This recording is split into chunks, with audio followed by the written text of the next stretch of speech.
Do it, Russell Christian. Yeah, I'm this ready. is Russell Christian. Say, all right, I'm giving you the cue. There you go. Now say, Hang this is on, Russell Christian. my video's all messed up Okay. here. All right. All right. Okay. Now I'm going to point at you. We're already live, but I'm going to point at you, and you're going to say this is Russell Christian, and you're watching the Break It Down show. You ready? Here we go. Bam. This is Russell Christian. You're watching the Break It Down show. On the podcast, none of that shit ever happened. I'll cut that part out, but when we're live, you know, so whatever, right? Yeah. I love it, man. I love talking with you and the other people on baseball Twitter, baseball X, whatever you want to call it. It's great to just dig into these stories, dig into people. And I know you know this with your show. You'll dig into somebody and you'll end up three somebody's over because there's just these amazing journeys that baseball players go on. And it's a lot of them are just remarkable. Like, I don't know if you know the backstory for Kenny Rogers, but no way that guy should have played baseball. And yet he has this marvelous 200+ win career. I don't know the backstory on Kenny Rogers, but Well, I'm a short version of it. Yeah. Yeah, it should never have happened. He was like, he's one of those dudes was like, no, like there's a divine thing that happens, and it's like you will play baseball, you know. Oh, wow. And so save it for people. But yeah, it's so improbable his path. I love Rube Wahlberg from the early part of the 1900s. You know, he went and joined the Coast Guard. He was working for his brother. He was hucking hunks of coal on a coal mound in his brother's coal yard. Bam, you know, and he's like, why don't you go play some baseball? So he does. And then like in his later mid-20s, he becomes a major league baseball player, you know, and he was fantastic. But because the game was so hard to get into back then, reliable, because you got to eat, you know, you got to stay alive back then. I just love those histories. Yeah, it's funny you say that. That's one of the reasons why on my podcast, I always try to do a bio. Not only does it make it more of a narrative when you're telling the story, I mean, it's largely a statistical based analysis, but it just personalizes the player. And sometimes you find out these amazing things, which I think kind of helped their Hall of Fame case. Like on my Billy Wagner episode, spoiler alert, at the end of my Billy Wagner episode, I made the conclusion I didn't think he was a Hall of Fame. I never thought he was. I've come around on him. But one of the things I found out was that he was right-handed, broke his right arm, and taught himself to throw left. So he's a left-handed pitcher who taught himself to throw left-handed because he's sitting there as a teenager with a broken arm. And so, well, I got to play somehow. That's incredible. I don't know if you've ever tried to, I don't know if you're right-handed or left-handed. If you ever try to throw a baseball with the wrong hand, it's like, you know. So the guy went on to put on potentially a Hall of Fame career with his wrong hand. So it's incredible. Right. And throw 100 miles an hour reliably with that wrong hand. Exactly. Yeah. It's so I'm ambidextrous, and when I throw a baseball, I am two different people when I throw a baseball. Now, I'm more practiced with my right hand. You know, there is some like repetition that you need, but when I throw left-handed, I'm a little less accurate. And this back, look, I can't throw shit now, but back when I had shoulders, I hadn't been in combat for all these years. But the ball moved a little more, like what we kind of expect, and it was not as it was more deliberate. So it wasn't. I couldn't hide the ball as well, you know. Okay. But if you gave me a glove and said go play outfield and play left-handed, I could do the job. You know, and it's a funny thing. So maybe Billy was more right-handed or left-handed than he realized, and it wasn't that hard. But I know back when I was a kid, there's a bunch of kids that did that. Like, hey, my wrist is broken. I'm going to go ahead and just play the other hand. Sure. They want to play, and that's the thing. You know, all those stories are incredible. Hank Aaron had a story. You know, he learned to play hitting bottle caps with a broomstick and stuff. You know, right? And cross grip. Yeah, that's great. Yeah, he says when he first got into the Negro leagues, like the coaches were like, "What are you doing?" He said, "That's how I was always hitting." They're like, "You're not going to hit like that anymore." And he was so talented that he probably could have gone to the majors with a cross grip. I mean, he got may not have had the same stats, but he would have been good. You know? Right. Yeah. It's. Do you have a favorite era? Do I have a favorite era? Yeah. Well, it's hard for me not to say the 80s and 90s because that's when I grew up. Right. So I'll say 80s. The 80s in particular. The 90s is kind of a loaded era because you get into the steroid era, you get into some things. The 80s, I always refer to the 90s as the home run extravaganza period on my podcast, trying to get a PD. But you know, the power numbers, you didn't have as much of a high home run total, and speed and base running were more of a factor in the game. The era of Reigns and Ricky and Vince Coleman. So I really liked that growing up.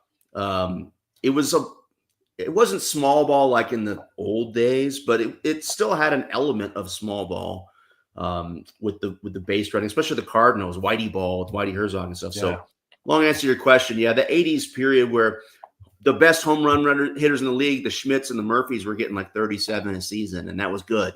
Before everybody was jacked up and hitting 60. Yeah. So you're right. And that's probably the culmination of a couple of things. One, you had the introduction to black players who just played a different brand of ball.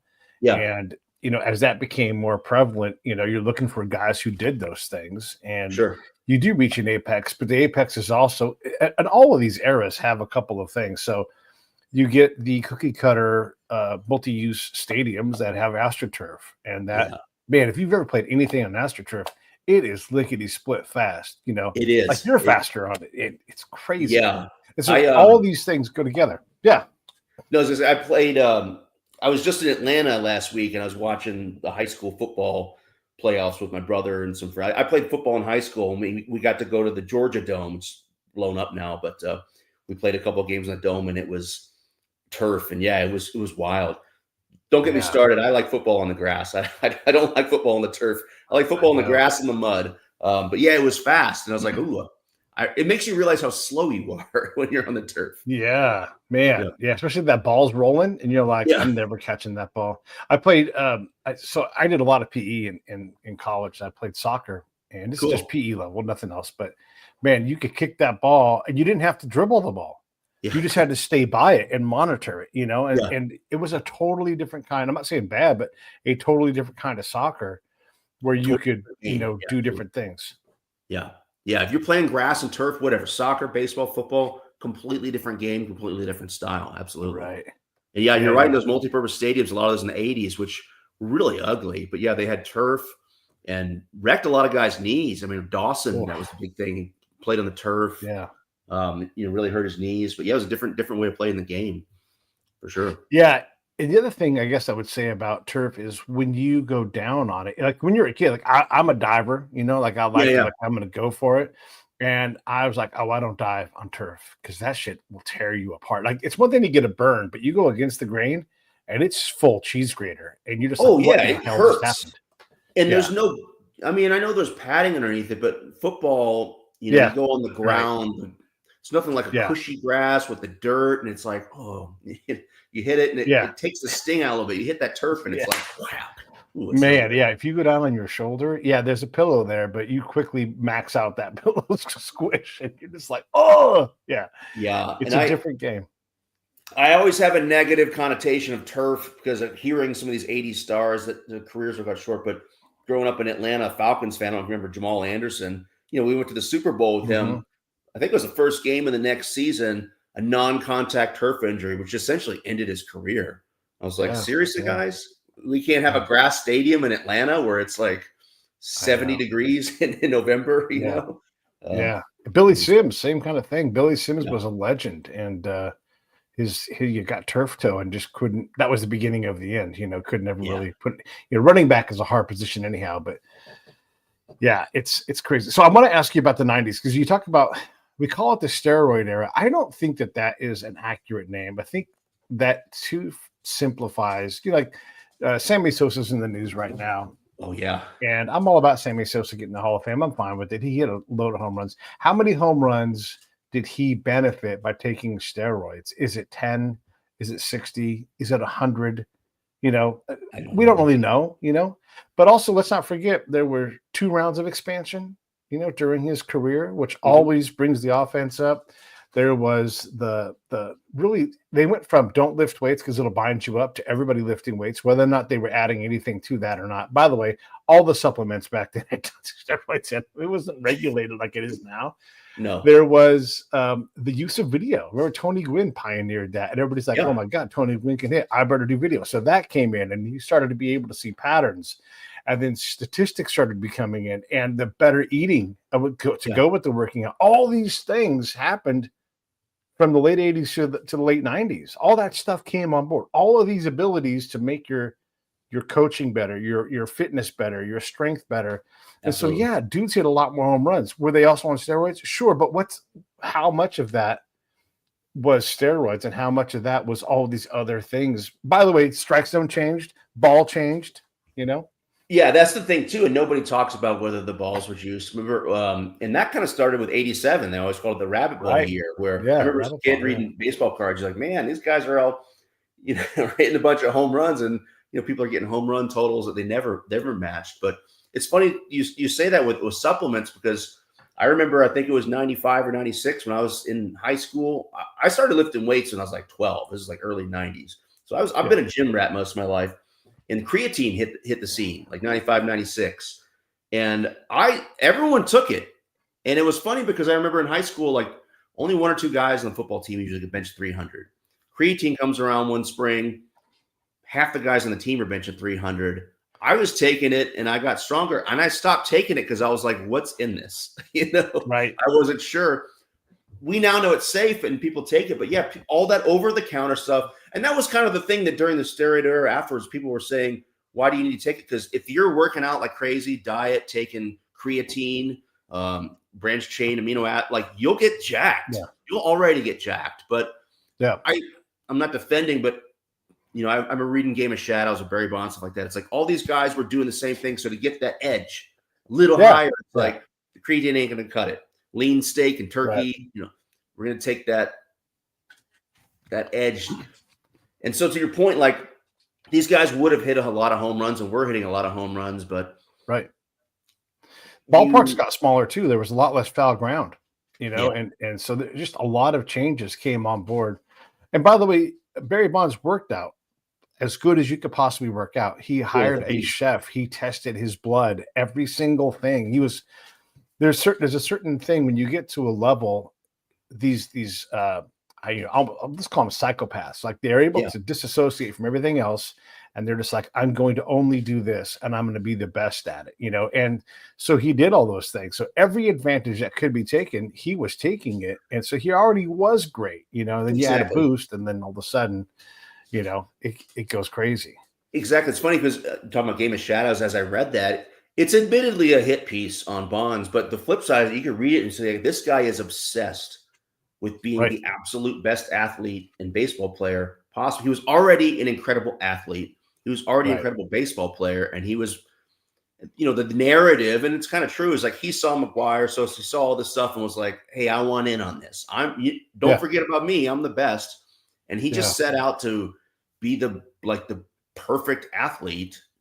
And the steroids were part of the component, and the numbers, I'm not justifying, but he put up some incredible numbers, and he was putting up good numbers before those, and would have put up good numbers without him. I don't know if he would have hit 73 home runs, but because that's the thing too, talking to friends or athletes, is that it's not necessarily the muscle mass that helps you, because everyone says, even Jose Canseco says, if you can't hit a baseball, you're screwed. Go to the gym and find a bunch of bodybuilder dudes that don't play, and put them on a tee. Go start a softball team.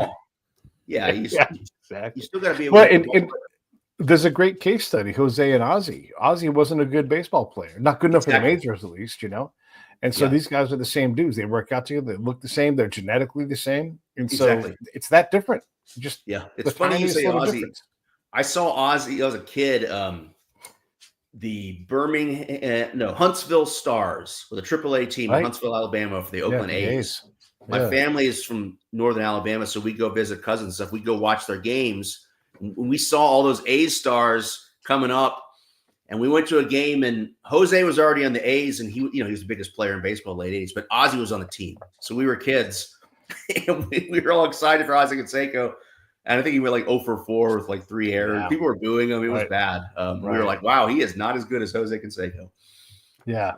And then it's horrible because you're like, hey, he's a really good baseball player. He's just not a major league baseball player. So we get really hard. That's another thing is, especially on X, you'll see a lot of this where folks will take a piece of the truth and make it into like a farce, and you're just like, what are you talking about? Like the other day was, maybe you were in this conversation. We were talking about great outfield arms. And for sure, without a doubt, Barry Bonds had a great outfield arm, for a while. And then you get older, and there's just not the strength anymore. But he had this move where he would go down the line, and man, if you weren't 100% committed to going to second base at first base, Yeah. he's going to get you. And he has like 7 seasons of double-digit assists from left field. Yeah. Yeah. And he made athletic plays in the outfield too. That's one of the things, when Willie Mays passed, I've said on my podcast before, I think he was probably the best 5-tool player, although Barry Bonds may be better, just in terms of how he could play and the fielding, play in the field, his arm. It was incredible. What do you think about, so as we look at the Hall of Fame, and it's evolving, it always does, Sure. I'm not sure I'm 100% convinced I'm right on this, but there are no aces anymore. We're looking for attributes of a pitcher who gets a lot of outs without contact. And those pitchers tend to not be able to do it year to year. They don't pitch 200 innings. They can't finish what they start. They can't go through the lineup 3 times. These are all things that aces do. They're the alpha. They're the stopper. And I'll just pick on Blake Snell. He has won the Cy Young a couple of times, and he was a great pitcher that year. But really, what he's great at doing is getting strikeouts. If you ask him to pitch into the 6th inning, he's not the best pitcher anymore. Yeah, and it's funny you say that, because that's probably the thing that has changed the most about baseball since we were kids growing up is the way starting pitching was handled. I remember Tony La Russa, this would have been like late 80s, early 90s, maybe mid 90s, but I remember reading the paper, Tony La Russa was going to limit every starting pitcher to 5 innings. And I remember thinking, that is so stupid.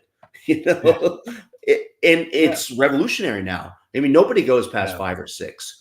And part of the reason I've mentioned on my podcast a couple of times, I don't know if you read The Arm, Jeff Passan's book about Tommy John surgery. And there's this emphasis on velocity. And it's tough because you don't want to say take a velocity away because that'll change the game. But just with the emphasis on velocity and the fact that every guy can pretty much throw 95, 98, it's hard to sustain that for 6, 7, 8, 9 innings. So it's easy to say. Some of the old time pitchers, I like reading what they have to say. Like, I pitched 25 complete games. It's like, yeah, but back in those days, it was not unheard of that, you run out of gas in the 7th inning and, your fastballs are only 88 and you're trying to get a slider. And so it's just a different game. And for that reason, to your point, like, it's so hard to evaluate current, when I say current, like 21st century starting pitchers based on prior stats, because they're not going to get the big win totals. They don't have as many innings pitched, and it's more of an advanced statistical analysis, which gets me to scratch my head because, like, you're talking about Blake Snell.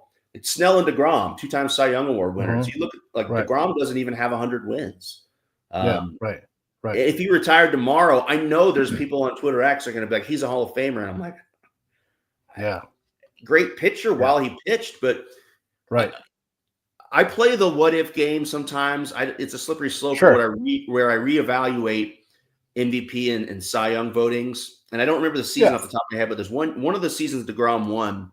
Max Scherzer led the league, I think, in innings pitched and wins and strikeouts and DeGrom won. And I'm like, man, Scherzer got robbed because not only was he putting up good analytical numbers, he was also carrying freight.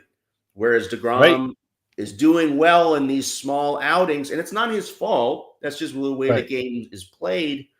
But I don't know. I mean, this is. But you would call him a fragile. There's no way around this. He is fragile. He is injury prone. He is not durable. Right. And I'm not saying an innings chewing horse, someone who goes out and like a Lance Lynn was, he's one of those kind of guys, or Sean Estes, where it's like, I'm just going to go out and I'm going to give you innings. Every now I'm going to surprise you with a great game. But my job is to help absorb innings. I'm not talking about those guys. We're talking about, Scherzer, Kershaw. These are like true aces that when you bring them in, you're like, this guy's the guy we can put out there. And we know that all we got to do is score 1 or 2 runs today. And that's it, because we're going to break this losing streak. That DeGrom is not that dude, and Snell is not that guy. And then when you hand your work off to a bullpens are way different now, and it's full of these elite arms. You can have 5 elite guys in your bullpen, and it is very tough to navigate that. But I don't know, like at some point, and I've been working on a little writing piece about non-closers who are Hall of Fame grade, right? Because they're out there. We just don't see them because it's already hard to see a closer. And now you don't have a guy that's notable, but he is the guy that goes out and has a whip of point 0.8, whatever, like Yeah. not even one, right? And high strikeouts, and doesn't have wins, doesn't have a lot of holds. Just he just goes out, and for that inning, forget it. You're not going to get a hit, right? Yeah. And that sounds like a Hall of Famer to me. If Mariano Rivera can go out, I can look at Mariano's numbers. Yes, he's got the closer job. Yes, he's in New York City, but if your numbers are anywhere near Mariano's, and Mariano's the greatest closer ever, well, then I don't care what inning you pitch, you're a Hall of Famer, unless you're a starter. And then all of a sudden, Pete doesn't know what to do with you. It's funny you say that. So I haven't done the episode yet, but an episode that I will be doing in the future is Jesse Orosco, and he fits that mold because he wasn't getting the save. He wasn't necessarily the closer. He was like the 7th, 8th inning, pitcher. Yeah. If you look, people, if you take this out of context, you're going to think I'm crazy. But if you do a stat comp, Jesse Orosco versus Mariano Rivera, of course, Mariano Rivera is all-time save leader. Jesse doesn't have as many saves because lots of times he wasn't in a save situation. But if you go straight, innings pitched, earned run average, strikeouts, I'm not saying that Jesse Orosco is better or as good, but their stats are eerily similar. Down to the and it's wild. Whereas it is. And of course, Mariano Rivera is the only unanimous Hall of Famer. Jesse Orosco is not, and probably never will be in. But it shows you, okay, if you get this save stat, which just like wins, they can be a little, they don't tell the whole story. He's a guy that I'll do my episode about Jesse. Just go look at his stats compared to Mariano's. It's fascinating. And another guy currently I think fits that mold is Jesse Chavez on the Braves. He's been on every team. He doesn't get enough credit. He just goes in and throws strikes, and he'll go in the 6th, 7th inning when the starter's in trouble, and you'll always get an inning or two out of him, and it's clean. And it's like this guy. So this gets into a greater conversation about analytical stats. These are the kind of guys for which analytical stats was really born, to find value in some of the non-aces. So that's why, and sort of piggyback on our Chase Utley conversation this year, that's why when people put all their weight in the Hall of Fame conversation on analytical stats, it's like, these are stats that were intended to look beyond the numbers, to find value in players, the Jesse Oroscos, the Jesse Chavez's. Say, he doesn't have a lot of wins. He doesn't have a lot of saves. Yeah, but if you look at these advanced stats, he's the guy who will come out and you'll get 3 up, 3 down in the 7th, 9 out of 10 times. And he's not going to make an all-star team. He's not going to win any awards. Right. But he's dependable, Yeah, those are the guys that you want on your team, No, they are. And there's a number of these guys that they shock you when you see the number. And the instant you hear this, you spit the bit. You're like, there's no way that's true. Yeah. And then you're forced to deal with the fact that, no, like Sergio Romo, just like Chavez, man. If those two Vatos are in your bullpen, man, you got dudes that will sling and they will fill any role. When Romo strikes out whoever it was for the last Giants World Series win, that is a bullshit little. I call him a cat burglar because he comes in and he steals your shit with that bullshit little slider, and I'll be damned. His career numbers are ridiculous. I mean, and he's hiding in plain sight. And I'm not even talking about the guys who have even better numbers. I'm just saying, go look at Chavez's and Romo's numbers, and you're forced to. Yes, Jesse Orosco was a left-handed one-out guy. He was a loogie, right, for a long time in his career. Who's the other Mets closer from that era? John Franco. Yeah, same thing. He has the save totals. He has a high save total because he was getting the save. But yeah, same guy. Right. But afterwards, he just kept ringing up left-handed dudes. Yeah, it's like if you wanted to look bad, go take some cuts at him left-handed. And is that not Hall of Fame? Like if you can hang around into your mid-40s like Jesse did and just keep doing the same job and just ringing fools up, I don't know what to do about that. Yeah. And it's funny you say that because that's another conversation is like, should a one-dimensional player, get in the Hall of Fame or win awards? And we just saw Right. Shohei Ohtani win the MVP as the designated hitter, first time a designated hitter Yeah. won. It's like, yeah, I would say when they have a 50-50 season, yeah, they didn't play in the field, but you got to give a guy the MVP, So Yeah. same sort of argument, if you see a one-dimensional player, but they do that one dimension very well. Yeah. I mean, look at Mariano Rivera. Yeah. Arguably, don't One bite my head pitch. off. He was a one-dimensional player. They brought him out in the ninth Yeah. inning. He pitched an inning. Yeah. One pitch, not even one dimensional, like one skill, Yeah, really. literally just threw the cutter, threw 9 cutters, and the Right. inning's over. And do that 600 times, and you're in the Hall of Fame. So, The other guy that is amazing, and I put the cut at about 600 innings, and I'm looking this up right now because I don't know the numbers off my head, but Darren O'Day is death on hitters. And it's just like you look at his numbers and like, well, that's a Hall of Fame pitcher. He's got 600 innings. And look, could a Hall of Famer have less innings? Yeah, maybe. And maybe 600 isn't enough. And I'm glad to have that conversation. But what you can't deny is that you couldn't get on base against him. And it's not one number. Like ERA plus is 1.67 for his career. Yeah, that's stupid. Just comparable are like Kershaw, who's obviously a better pitcher because he's an ace and he fronted the staff and he's one of the best pitchers the last 100 years. His ERA plus is 1.56. Wow. So, maybe one day you'll catch up to Darren O'Day, and Papelbon has this huge ERA plus. There's a lot of guys that I think we'll see the point where we'll have to get some of these dudes in. Maybe they won't get on the writer's ballot, but you can't deny that if their job is to get dudes out, they did it as good as anybody ever has. Yeah. It's funny you say that because relief pitching's a relatively recent thing since really the 70s, Right. Think of like Mike Marshall pitching over 100 games and stuff like that. And Hoyt Wilhelm was really kind of one of the first big known relievers.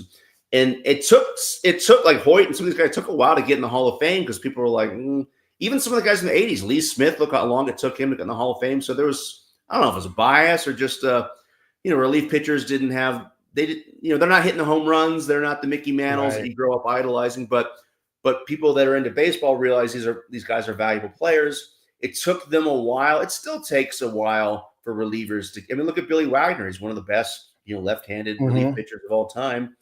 Yeah, I think he's going to get in this year, but he's been a borderline candidate. And so to your point, okay, look how long it took to normalize like relievers getting in.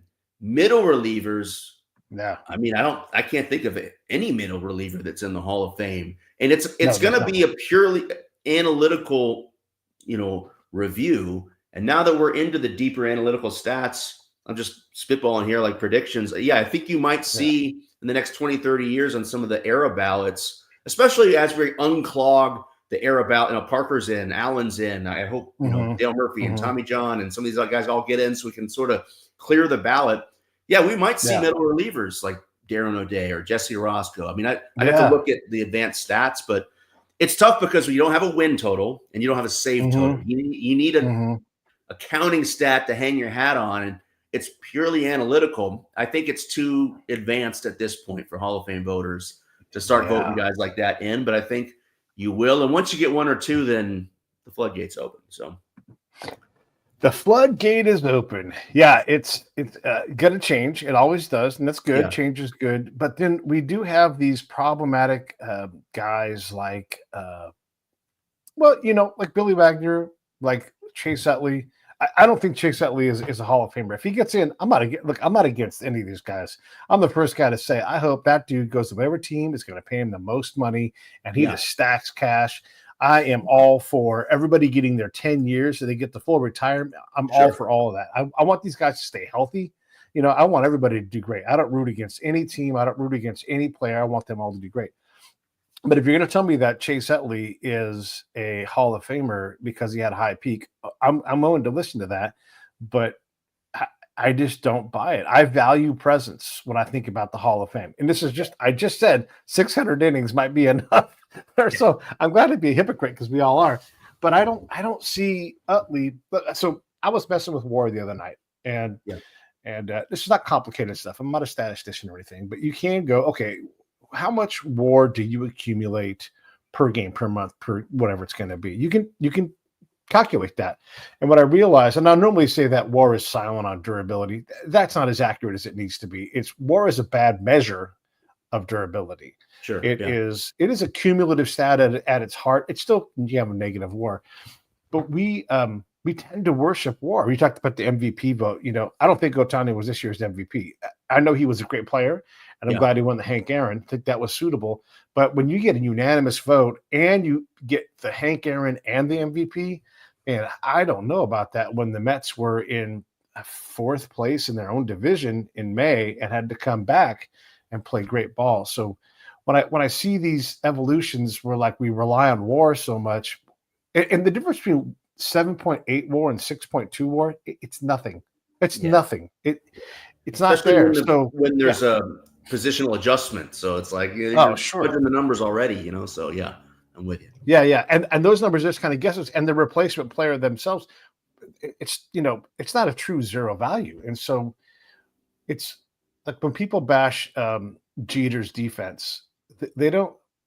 I'm going to be a dick for a second here. They can't tell me what mean, median, and mode mean in stats. Yeah. And they're just like, oh, he's terrible. He's the worst fielder ever. Like, no, he's not. Greg Luzinski was in the outfield and was terrible. Gary Sheffield couldn't play shortstop.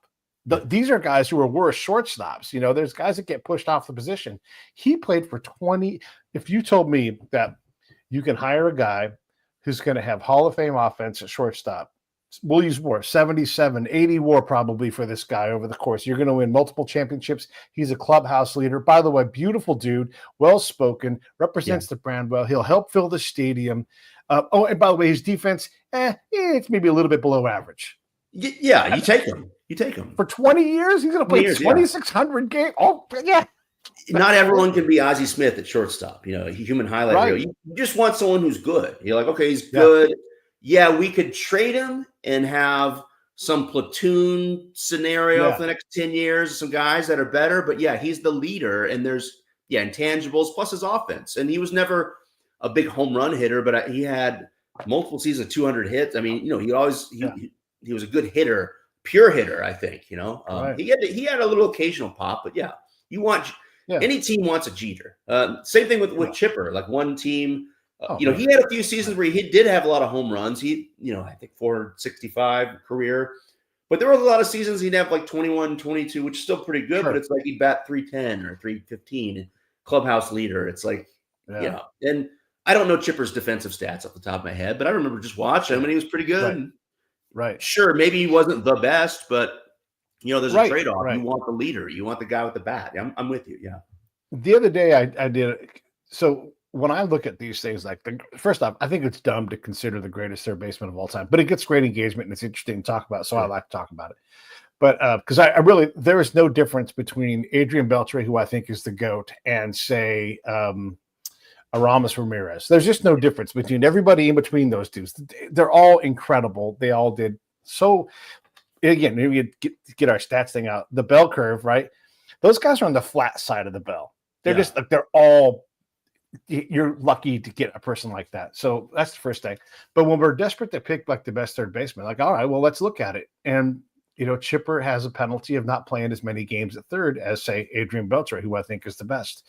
Yeah. And when you comp them on the years when they were both like 24, when they were both good and established in baseball, because Chipper wasn't reliable before that, and you go all the way to, say, 38 years old, their numbers just are not that different on offense. They're just not. And the difference comes in the front end of Beltre's career, where he was surviving as a 19, 20-year-old playing starting third base for the Dodgers. That's just so ridiculous. And the thing is, Beltre, again, talking about that steroid era, it's like Beltre was one of the many players, one of the casualties, well, I should say casualties in the Hall of Fame, but one of the players, one of the impacts of the steroid era is that players who had great seasons are kind of largely, those seasons are forgotten because, McGuire, Sosa, Bonds, these guys are doing this incredible stuff. It's like, I forgot that guy had, 6 seasons of 30 home runs or something like that.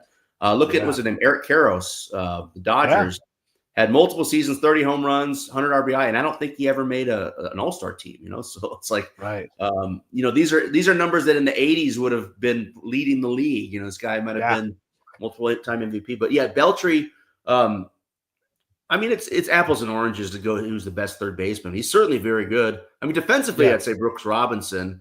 I'm biased to sure. George Brett, just in terms of Yeah, pure yeah. hitter, with a little bit of power. But So, okay, this is the question. So I'm not against George Brett. Obviously, I love George yeah, Brett, and he was a great third baseman. Not a great glove, but a great bat, right? yeah, yeah. But he only plays, I think it's only, right? Only, but I think it's like 14 or 1,500 games at third. And then you Okay. got Brooks, who's played like 2,800 games. And Yeah, again, I'm guessing on the numbers, they're not in front of me, but we're talking, 1,000 games difference. Can yeah, someone be so good that they don't have to stand there for 1,000 games? Now, if you're going to say baseball player, that encompasses all of it, right? Defense, wherever you played. So is George? George is not a utility player, but is he a multi-position guy? Because he plays, like a third of his games are at first and DH, and the other 2/3 are at third base. yeah, yeah. I think to your point, yeah, he had a good glove, but wasn't like wasn't Brooks Robinson level, and especially towards the end of his Right. career, putting him at first base and designated hitter. But he was there for his bat. I mean, Right. let's be honest. So, Yeah. um, But what, like, is he a third baseman or is he something else? Chipper too. I Chipper's got a qualify lot as of a third games. base. Yeah. Okay. It's funny you So say then, that. Go yeah. ahead.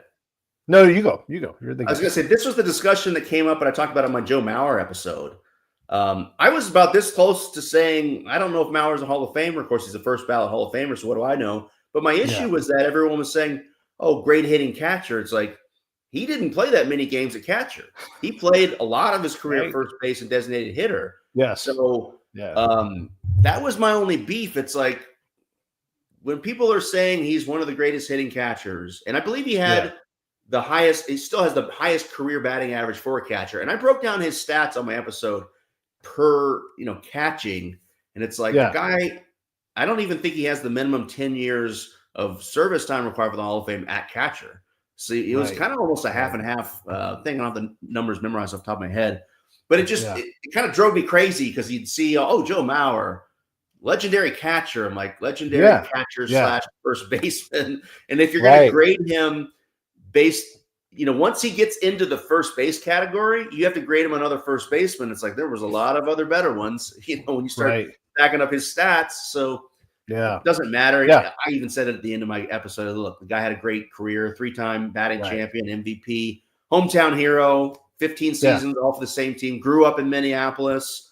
I'm like, he's going to get in. He's a likable guy. Sure. I don't have a problem with that, but predicted to be great, was great. From his hometown. Drove me crazy because everyone's just like, he's a catcher. I'm like, yes. Oh, no, but I'm with you on that. Like, you don't get to accumulate third base value standing at first base. Yeah. Exactly. And this is why I'm hard on George Brett. So I'm hard on look, is Miguel Cabrera, is he a third baseman? Because he played third base. He went there first. Like, what, you got to go to first base. I think of him as he wasn't good enough to. He wasn't good enough to play there, so he got moved to first early in his career. Pujols, same thing. Like, maybe you're a left fielder. Maybe you're a third. You know what you are? You're a first baseman. Okay, well, their glove wasn't good enough to go play that position. That is a negative value, right? These are all-time greats with their bats. There's no denying that. But don't tell me they're a third baseman and give him extra credit. So I think that's where I'm at with George. And I'm glad that George is in the Hall of Fame. He should be in the Hall of Fame. The third baseman with the most hits, though, is Adrian Beltre, even though both those guys have 3,000 hits. There has never been a third baseman with 3,000 hits. No one has stood at third base and gotten 3,000 hits because Beltre's got DH time, right? Brett's hit total was including first base and DH. I got you. Yeah. Right. So when we give those WAR points and everything, I want to back up and go back to WAR. So I was messing with WAR and calculated, like I did a lot of small calculations to kind of sort this out, decisions to make it fair and beneficial to the player. So like if you weren't firmly established or, you were subbing in, I didn't like force you to have to eat those early years in your number. So this is when you're established.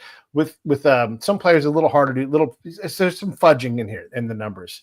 But when you take that WAR per game and you miss 1,000 games in your career that your team would have played or did play, to me, there's a negative value that you have to add into WAR because you can't just get credit for showing up to work and not have anything happen when you're not there. When you're not there, someone has to play that position.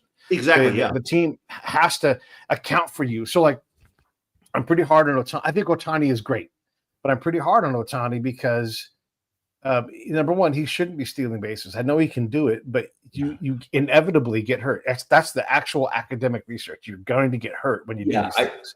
I think this is the last season that he's. I don't think you're going to see him stealing much anymore. Now, and you only get so many shoulders and elbows before you start to degrade significantly. Especially after that hit in the World Series, and now that he's pitching next year, I think he's done stealing. Yeah. Do you remember Mark Pryor got into a little base running incident with was it Mark Bellhorn, and that ruined his career. This is a thing that looked fairly, but I mean, considering what you can see on a baseball field, fairly benign. And Mark, he never recovered from that thing. Yeah, it's not. So when you're not there, when Mark Pryor is not on the mound, someone else has to pitch. Yeah, and they got close to $1 billion invested in this Ohtani guy, and he's supposed to be pitching again. That's all. Not to get off on a tangent, but he's so goal driven, and he has set his goals to win the Cy Young. It didn't take a rocket scientist. I predicted, so did everyone else. I predicted this past year when he wasn't pitching, he was going to have a monster offensive season. He did. Sure. I think he's going to have. While he recovered from Tommy John, which is assuming he's healthy, and I hope he is because I love watching him. I think he might. He's certainly going to go out and try to have his best pitching season. Right. Whether his arm cooperates, we'll see. But that he's in terms of boxes, he's got 3 MVPs. He's got all these home runs, 50-50. Yep. He's going to want to go out and win 20 games and strike out 300 batters and get a no-hitter and all that kind of stuff this season, I think. So, yeah. No, but that's – and he has that potential, right?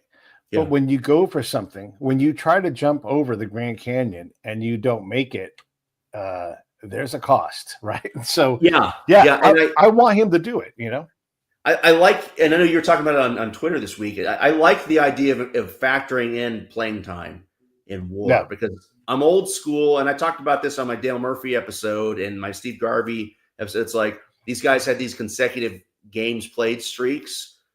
I think a lot of people that are into analytics don't care about that, but especially once you get into your third, I remember when it's like a lot of people lifting weights in my 30s and I'd be stretching and I'm like, oh my God, I pulled a muscle. I'm like, that's what happens when you get older. Like, you lift up a gallon of milk. Oh my gosh, I think I pulled a muscle. It's like, and they're playing 162 game seasons, So I think the games played should factor in for sure, because at the end of people don't realize, especially younger fans, it takes a lot to get up in the morning and go to work as you get older, whatever your job is. And when your job is to be a professional damn athlete, lacing up, I feel like crap, you wake up and you're like, I didn't even work out yesterday. I'm sore from sleeping wrong. When you hit that age and you're suiting up and not only playing, but doing well, it's like that counts for something, because in your mind as a player, you're like, I'm hurting the team if I don't play. So I'm going to play to give the fans what they want, give the team what they want. That's one of the intangibles that has to be factored into the consideration, and that WAR or any stat doesn't. Well, I guess consecutive games played or games will show you that stat. But you got to be able to factor that in for sure, because there's guys that take time off. I'm reading the Ricky Henderson biography right now, there was a lot of Ricky was a brash person. He butted heads, and they talk about it. There was a false narrative that Ricky didn't like to play and only didn't want to play morning games after night games, whatever. And they dispel that in the book, because they said he played, 148, 150 games that season or whatever.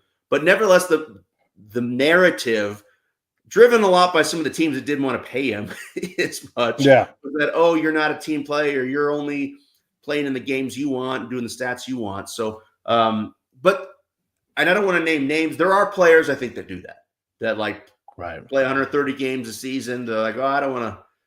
We just had a long flight to the West Coast. I'm going to sleep in. Y'all play tomorrow. It's like, no, show up, get your butt to the ballpark and play the game. Yeah. And if you need to rest, that's okay. Yeah. But there's a tabulation for that, right? And so, this, for example, I ran the numbers on Utley. And again, these are really raw numbers, so I'm just giving you an idea of how this works. But Utley in his career, I have him at 38.3 WAR. He loses about 20 plus WAR for being injured, and so he had 3.8 WAR in 2010. Well, he also only played 83 games. Yeah. So and it's that's like, the thing. We get into Utley. Let's get into Utley. It's funny because I've been doing this podcast now for about a year. I've got the Twitter X account and a Blue Sky account, which I use to get a conversation started to drive traffic, the podcast. Right. I was traveling, visiting my family last week, and then I think I told you I flew back to Vegas, then I had to fly up to Reno for depositions. Yeah. Oh, well, so the past week and a half, I've been living out of a suitcase and living out of my phone. And of course, that's the week when this Chase Utley post I put on Twitter blows up. It's got like 100,000 views. Every time I'm on airplanes and landing and check, it's like 60 comments. I'm like, oh my gosh, everything's blowing up. I'm not at my computer. So we got to talk about, because I'm looking through. I'm like, I need to go back and address some of these comments. I'm trying to address a few as we go along, but the long story is I've never seen a compelling case for Chase Utley for the Hall of Fame that doesn't go way down a rabbit hole of analytical stats, and I still don't see it. Right. WAR is really his only case. I broke it down on my episode. If you look at him in all-time second base, he doesn't lead in any second base categories. Right. And if you're starting to say, well, second base is underrated or undervalued in terms of, or underrepresented is what we're looking for, the Hall of Fame, I'm going to come at you with, well, I think Jeff Kent belongs first. He's got the most home runs for second baseman. He's got an MVP. And I just put a comp right before our episode, put it here with Kinsler, Pedroia, and Utley. They're all on the ballot. Utley has the highest WAR. He's got 64.5, but Pedroia is 51.9. Kinsler is 54. I mean, those are pretty close. And, Pedroia's got a higher batting average on base percentage. So it's like you've got three players. I think Utley probably had the best statistics, but comparable players. And I'm like, I don't see Kinsler and Pedroia as Hall of Famers. I don't think a lot of people do. So I'm just not buying. Go ahead. Kinsler and Utley are so similar, when you do look at, gosh, there's not even like 5% difference between these two numbers. And so if you're going to tell me, and I like to use Holiday as a comp for Utley because they are very similar careers in terms of totals. And I think you and I were in this exchange, and I don't get mad at people disagreeing because the whole point is if Holiday is one and done, then how is Utley something else? Like, I saw your exchange, and I saw some of the critics. And for what it's worth, I always say in my episodes, I love the discourse, but everyone, be kind. And some people aren't good at arguing or debating; they get a little nasty. So I try not to engage. But it's like whatever. I saw a critique of your comp, and that was fair, saying, "Hey, Holiday's third base, Utley's second, apples and oranges." That's fair because second baseman, and we talked about it too. I think I was talking to you on Twitter how Utley was shortstop and he didn't have a strong enough arm. And there are other second basemen that got into second base for that reason. It's not a knock. They eventually find their position, but second base, I like comparing positions to positions, unless it's a player, like you're talking about the George Brett situation, a player that's like, this guy can swing the damn bat. Find him somewhere on the field, where he'll do the least damage. Those are the players that I'm like, I don't really look at their defense because I even talked about this in my Ken Boyer episode. It's like Boyer finished at first base. Like that's where they sent people before they had the designated hitter. They're like, go play first base, catch the ball. And the position thing, I understand, like if you can hold something there, but you don't, you're not bound to that, right? So you can't compare Holiday as the outfielder to Utley as the infielder because there are, ways to do that. And it does matter if you end up in left field because you weren't good enough to play center or right field. It does matter if you migrate from short to third to second base because that is that's where you hide things, right? And so you're a bat first hitter. You're going to go play second base. That is great, but you are a bat first player. Let's not talk about. And then with Utley, they're like, oh, you had to see his defense. Okay, but every shortstop's better than him. on Yeah. defense on his team. Otherwise, he'd be playing shortstop. Every third baseman is better than him. Otherwise, he'd be playing third base. And by the way, I don't want to hear about base running. There's no way any base runner is so incredible at base running that, because you can count the amount of time. You could literally go through every single game he ever played and go, Yeah. right there, he took an extra base. Right there, he took an extra base. And what's it going to be? Is it 100 times in his career? Is it 50? Is it 250? Because if you don't know that and you haven't done the work, this is when the numbers fail. When you go back and you read the breakdowns of the games and you see what happened and why Tejada wins an MVP. Andre Dawson doesn't win an MVP because he had the best numbers that year, because he didn't. He had great numbers, but he won the MVP because all the writers are like, fuck you owners for doing that to these guys. He won that thing the second he handed that blank check across the table. Now it's like, all right, now I'm going to go show you. So there's a lot of things. It's not just the numbers. Yeah, and talking about, if you look at the number, we do have numbers that quantify, base running. You got stolen bases, and I have to throw triples and doubles in there. Utley has, I'm looking at stat, 154 career stolen bases. Highest in a season he ever has 23. It's like, okay, yeah, he's got a little speed, but right. If you're gonna say, oh, he's one of the greatest base runners, like, I disagree. I'm like, did you watch Vince Coleman? I'm like, and I'm not saying Vince Coleman should be in the Hall of Fame, but the dude, like, that was his whole thing, man. You're looking at his double. He has 411 career doubles with 3 seasons over 40. That's really good. Highest career, you got 1, 2, 3, 4 seasons of 6 triples, but none of that jumps out at me as like, yeah, this guy just had wheels and could run the bases. It's like, that's such a, when you go to, it's funny because last year and now this year, the posts that get the most engagement are Utley. He's got a hotly debated Hall of Fame case. And and I love to see, I'm not being critical. I love to see it because the Phillies fans, I mean, objectively speaking, I always make Philadelphia sports fans are, even by their own admission, the worst, but I love it. It's like, you love to hate, the Phillies fans. I'll give them credit. I got a lot of friends that are Phillies fans. They're a passionate fan base. And I'm like, I'd rather have a passionate fan base that we're like butting heads than, fan base is like, oh, I don't care. It's like, do you care about your team? So you have passionate Utley fans. And I think what it is, and I get this because this is how I feel about Dale Murphy. I think you got a lot of people who are now in their 30s who grew up with Utley as, being their favorite player. He was one of the best players on this, Phillies team that won a World Series. And so now the nostalgia kicks in. It's like, no, how can he not be a Hall of Famer? It's like, I can objectively see why Dale Murphy is not in the Hall of Fame yet. I think he will be, but he had a low batting average, didn't hit some totals in terms of the home runs and the hits. And I'm like, I understand objectively why voters in the past didn't vote him in. Now I'm biased, and I think he should still get in for some other reasons. But that's what long story, that's what I see is going on with Utley. So that's why I love to see it, but the Utley conversations are so impassioned, and sometimes people are getting a little angry. And it's like, I say it. There's an account on Twitter X, the Warmonger. I've had some good conversations with him. I think it's a geek guy, a big Phillies fan, and reposted my Utley episode and was like, "Hey, this guy's a Braves fan. He digs on the Phillies, but he was complimenting me. Provides an objective episode on Utley, breaking it down." Yeah. And I'll say it 1,000 times. Like, I don't dislike the guy. I love that story that was being shared the other day about how, when they were doing the service time manipulation, he looked in the locker room and said, "Y'all don't ever want to win." He just left. Like, that's a badass attitude to have as a player. I like Utley. It's just like, it's not personal. I'm like, I just don't see him as a Hall of Famer. I don't even. Here's the two things, because these are two categories, just real quick. When you look at, was he the best player on the team, and was he the best second baseman in the league? And to me, the answer to that is no.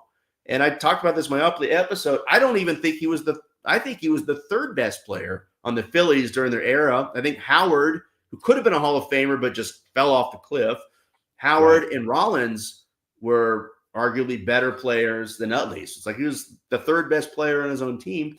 And you look at the best second baseman of that era, I think Pedroia probably was better, even though he had a shorter career. And Kano was probably the best, but might not get in the Hall of Fame for other reasons. So sure. And there are also a lot of infielders from that era. You only get so many slots. You know, Yeah. I mean, if we elect 2 people a year over 20 years, that's 40 dudes. You got to cover everybody in there Yeah. in those 40. Yeah. It's So not in easy terms to of do. Utley, I know it's like a passionate thing, but I was looking at the numbers. So last year he got just so we know, like we're not just making this up. Let's see, he Yeah. got 28.8% of the vote last year as his second year. Mhm. You know, in terms of numbers, you got to start off. The guys that eventually get in, even on that 10th year, will usually start off 34, and trend upwards. Right. I don't know. And here's the thing: the next 2 seasons, I'm not to skip ahead, but I did a little research here. Yeah. The next 2 seasons aren't really wow in terms of the first ballot Hall of Famers. Next year, you got Cole Hamels. Um, Right. I think he'll eventually get in. I don't know if he's a first ballot guy. Ryan Braun, too, who's not going to get in because of PEDs. Right. In 2070, you got Posey, Buster Posey, who'll probably get in. John Lester Mhm. has a good case. I don't know if he gets in. But in 28 and 29, you got Pujols, Yachty, uh, Oh boy. Miguel Cabrera, Joey Votto. So, like, Gonna get starting in crowded. 28, you're going to Right. see some stacked ballots. And I think unless Chase Utley gets in the next 2 years, he's going to get lost in the mix. Because what I see in the next 2 years is I think, excuse me, Carlos Beltran and Andrew Jones are going to take advantage of sort of the lack of an Ichiro Yeah. caliber player for the next 2 years, and those are going to be their seasons to get in. So, Yeah, because they're running out of time, those 2 guys, and if they're going to get in. I want to go back to that service time thing. That is because one of the guys said, look, and everybody's got to have their arguments. I'm not against any of that stuff, but it's not the same as World War II service. It's not the same. no, I give credit for sure for work stoppage. If you're fighting to, or you're being locked out, that's why I say work stoppage instead of strike. If you're doing that and you don't get to play because you have to reconcile something with the owner first, that is a higher order than the game. If you have to wait because Placido Polanco and David Bell are ahead of you, established major leaguers who are guys who are comparable to you, that is not manipulation of service time. That is the organization going, hey, you know what? And what do? They move Polanco out of town. They traded for that dude, and then like, you know what? At least got the check, but you have to earn that. Yeah. And so, yes, baseball teams absolutely can manipulate service time, but not for years. If you're good, you'll play. And I put this in there. They advanced him they skipped him 4 levels. He got there fast. Yeah. But like we all said, he went to college, and that's great. There's nothing wrong with that. But that counts. Time missed counts, Yeah.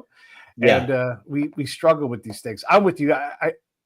I love that he's got a passionate fan base because that's what you need to get elected. And those guys might turn the tide. They might find some number. And I've looked, when I see these things, I'm like, maybe I'm wrong. Let me make sure I go. And I go back in and I'll read newspapers from the time and I'll dig in. And one of the things I found that's sort of in his favor and sort of not is I ran a report on how many people have this many seasons of 7 WAR, right? Because that's incredible.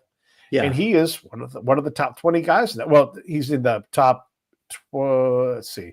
I guess he's in the top 29 people because there's a lot of ties in there. But everybody around him is a brilliant Hall of Famer, right? Yeah. To include Joe Morgan, who is a second baseman. Yeah. And Joe is great than Utley.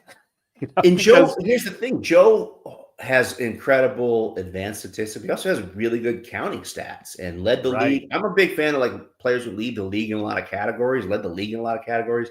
He had off the top of my head, I think he had over 500 stolen bases, a ton of hits, just like MVPs, MVP, the whole package. I'm not seeing one thing, and I want to be clear because I think one of the great things about Hall of Fame voting now is because we have advanced statistics and different ways of looking, because we have Baseball Reference at our fingertips and stuff. The old era of counting stats where the only way to measure is out. And it's like, they're still great, like Beltry and Ichiro. Like you get 3,000 hits, no PEDs, you're in the Hall of Fame. That's absolutely. But the fun and exciting, discussion is these borderline players, and I like the fact that you don't have to hit magic numbers to get in. Look at Todd Helton, who had an incredible career batting average, on base percentage, all the stuff. Didn't have the 3,000 hits, but it's like. Or Mauer, so these guys with shorter careers but are doing more in that career are getting in, and I'm fine with that. But I just also look at Utley and I'm like, he didn't have, to me, a wow career. Even though it was shorter and he didn't hit a lot of magic numbers, he was just kicking butt and taking names during that time. He was doing good, but doesn't lead the league in a lot of categories. I'm looking right now. The only so he led the league in runs once.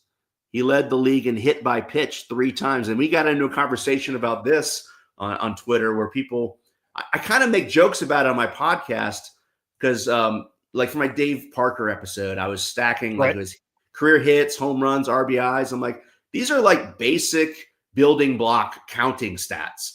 But I laugh sometimes because I see people online saying, only 6 players have X amount of, attempted steals, left field put out. I'm like, you have this bizarre combination of stats that you're like tweaking to make this guy look better. And that's what I feel like was happening with Utley, because that one post that I responded to, like, extra base hits, doubles, whatever it was, and hit by pitch. I'm like, take hit by pitch out of there.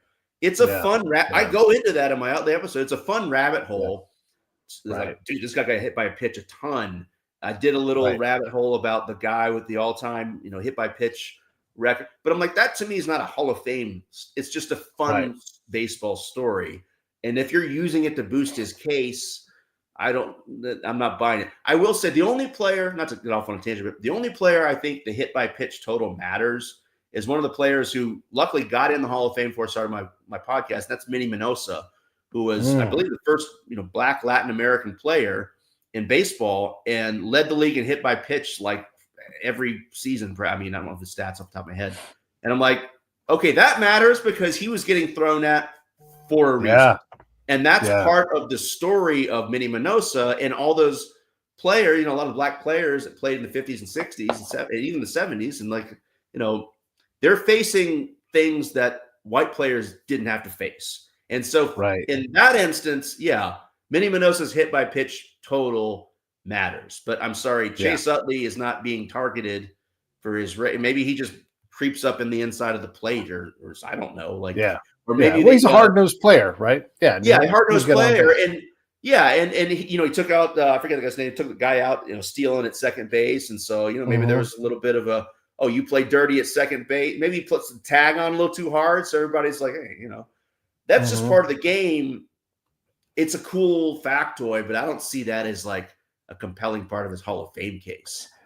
If Utley goes on and has a long manager career as well, instant Hall of Famer. Like the playing career is so close, I'm looking at the comp right now for Joe Morgan and Utley, and you see the difference. Like, and again, we're using WAR, so it is what that is, right? But Joe has 100 WAR to Utley's 64. Yeah, and that I think says everything. They had the same amount of brilliant seasons, 5-7 WAR plus seasons, but Joe kept playing, and Joe's got hundreds and hundreds more games. And that really I think is one of the differences. And 2 MVPs and world titles. They both have 1 World Series, but the Big Red Machine was a better team. It's a different thing. The racism thing I think is huge. Yeah. And you got time to get into this real quick? Yeah. It's funny because, go ahead. So there's a couple things. One thing I'm going to say is when people use the integration point to say, oh, anybody before that wasn't any good. Like, no, those were the rules at the time, and they played against the best players available. They couldn't play against the other guys. Yeah. And the color barrier is an important time, but it is not an all-defining point in time. Like, you want to talk about things that have changed baseball even more than access to color is, medicine.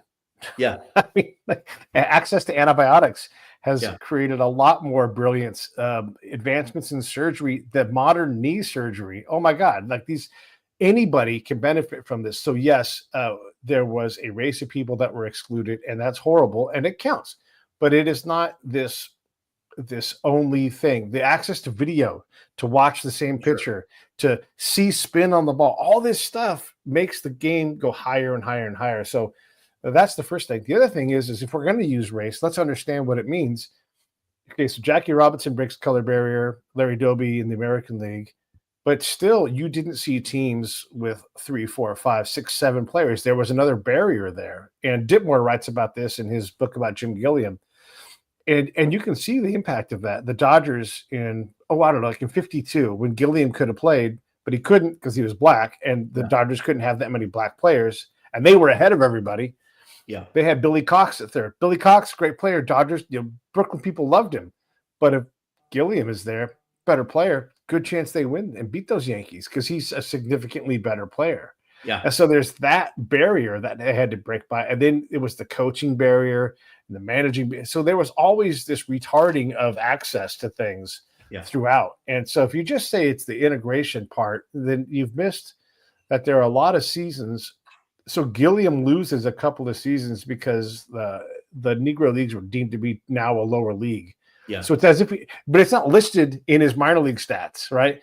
So even that, it's like wiped out. It doesn't, and I'm using Gilliam because I've read his book and talked to Steve, and I have a lot of knowledge about that now. But there's a lot of players like that who never even got a chance because they were too old, right? And you're like, I'm 32. So, that's old in sports terms. Yeah. Well, like Louis Tion's father, that was I talked about in my episode. He was a star pitcher. Monty Irvin said he would have been a great player in baseball, but by the time the color barriers broke, he was too old to play. Some of these guys were still great too playing. I mean, 32 is old sometimes, but sometimes, and some of the animosity between the races then as well was like, oh, you know what, it won't work. Russell is he is just too cantankerous, and we're trying to run a business, and that we don't know how to work that. And as horrible as that might sound today, we all do things like this. We're like, this person is a problem, whatever color, religion, or they're just an asshole, right? Like you have to run a business. It doesn't justify bad behavior, but these are decisions that these guys have to make, and society has to move at the speed that it moves. We can't put our rules on that society because they're different things. Yeah, and there's certainly players today. There's always going to be people that are like, "Oh, that guy's not a good clubhouse guy," or whatever. But it's interesting. I was going to say I'm wearing my Dave Parker T-shirt. That if you hear any noise, nice. To celebrate Dave Parker. But I wanted to bring it up real quick because talking about the color barrier is interesting. This classic baseball era ballot, that topic came up on almost every player because Dick Allen. I talked about in my episode when he got onto the Phillies. I think they had one black player. They were the last team, if I recall, to put have black players field the field. So that's the team and that's the atmosphere he came into. Right. And it's like he's facing something that Chase Utley has never had to face, that Ian Kinsler has never had to face. So, and even Parker talks about that. Even in the 80s, like when he got the big contract, early 80s, he's in blue collar town, Pittsburgh, and then he wasn't playing as well. He says in his autobiography, I heard all you guys, talking to me in the field, and I heard what you said. And this was in the 80s. So in Louis Tion, so it came up on a lot of these players, Dick Allen, Louis Tion, Dave Parker, my episodes. It's like they're facing things that that's why I like to get into the bio before the stats, because it's like you have to realize what they're facing. I mean, Dick Allen, the Philadelphia sports writers refused to even call him by his name. They called him Richie. He's like, don't call me. That's not my name. They're like, oh, they called it anyway. It's like, he's dealing with all this crap. And I've saw some interviews with Ken Griffey Jr. before talking about Jackie Robinson. He's like, I couldn't put up with the shit that he put up with. Like, nope. I'm like, I don't blame you. Most people wouldn't want to. So, it was an interesting ballot because you had a lot of these players, and John Donaldson and Vic Harris. John Donaldson was pitched before the formation of the Negro Leagues and then came into the Negro Leagues. Vic Harris was a Negro League player and manager. So they're facing things that, players that are on the ballot, the Chase Utleys of the world, don't have to deal with. So anyway. Yeah. Well, and how many, if you read any of Poznansky's recent baseball books that he's written, how many stories where the dad was a damn good ball player, but just can't play ball? I got to feed you guys, And so they teach their kid. Mickey Mantle is one of those guys. Johnny Bench is one of those guys. There's a lot of those, and especially with the Negro League players. I mean, a lot of those guys, their dads were like, I've got this job. This is what we're allowed to do. This is how we get to eat. So I don't get to play baseball. Yeah, I talked about it on my Louis Tion episode. His dad tried to talk him out of playing. He was like, don't play. The teams won't sign you. And his dad was he was like the Ohtani of Cuba. He was like the best pitcher, known throughout the country.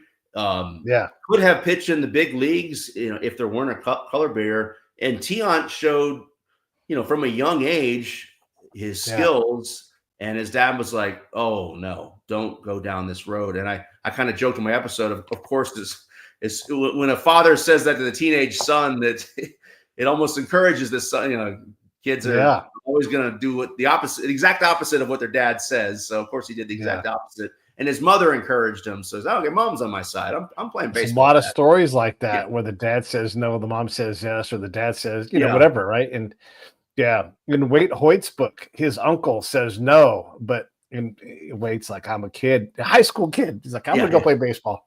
And so there's a lot of that. Well, listen, it's been great. Saying no just makes him want to do it even more. That's absolutely. The teenage boy and all of us. Yeah. There's liquor and boobs out there. I'm a high school kid. I'm out of here. Yeah. Listen, I appreciate it. It's awesome, super fun. I love doing this kind of thing. So thanks for coming on. Tell everybody where to find your show, and I'll put the link up here again too.